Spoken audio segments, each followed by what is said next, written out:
Mbola eo am'izay hitaranja bola lavalava izay ihany fa iresaka ny Makidy Madagasikara tsika andrainy vahiny rehefa aveo fa amilohan'izay aloha dia hitondra fanazavana amintsika ny mpanakanto Perle Noir izay mbola vonona trany hanohana any Makidy Madagasikara.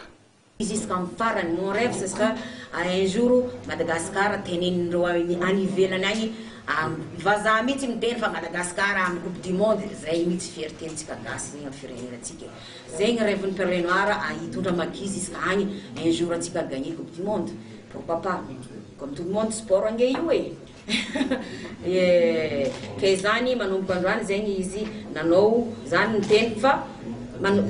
maneky za iverina iara-iasa amin'ny fédération ny rugby ary hanohana Makis iska amin'ny farany fa za zao mila zavatra atao mila amina tsara. Alors naneka zegny fédération name place naka ambasadaoron'ny ny rugby malgache manomboka androany ary mareny Makis. Natao taratasy mazava tsara zavatra zegny ary ny officialisena tsara izy afantarantsika jiaby fa afaka miasa miaraka tranquille tsara zay Perle Noir zao miaraka amin'ny président fédération io afaka mangala décision mangala kevitra andamina zegny le sportsika ty amin'ny mikasika ny rugby ty ary tenenako mazava tsara kosa fa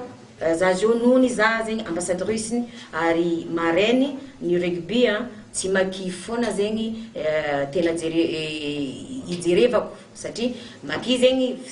fa mazava tsara fa joueuratsika national farany matanjaka fa alohan'ny Makis tsy maintsy misy baka any ambany any koa ny ankizy baka madinika miakatra manonga jusqu'à amin'ny national tsy maintsy mijery le mpanao sport rugby jiaby zegny Perle Noir miaraka amin'ny président fédération